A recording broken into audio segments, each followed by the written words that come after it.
and I'm proud of Biafra. I'm a proudly Biafra. All hail Biafra. I am Biafran. I am proud of being part of Biafra.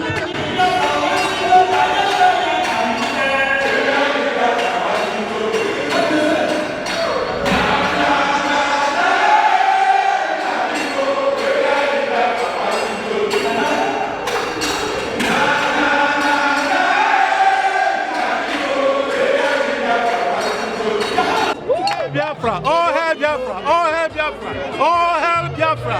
Biafra have arrived. Equality, that's all we asked for, and it was refused. And we were slaughtered for it.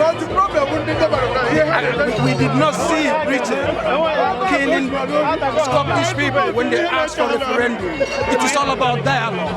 They refused us that dialogue, and they kept on killing, even up till today.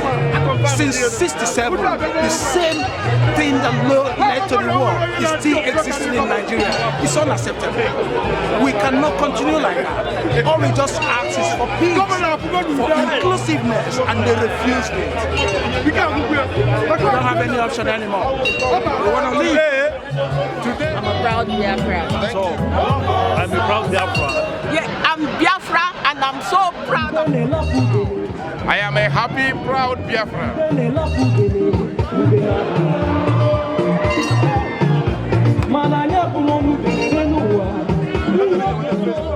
Never lived in Nigeria before. I was born in Biafra land, raised in Biafra land, from Biafra land to London. And I will leave London to Biafra land straight. All hail Biafra.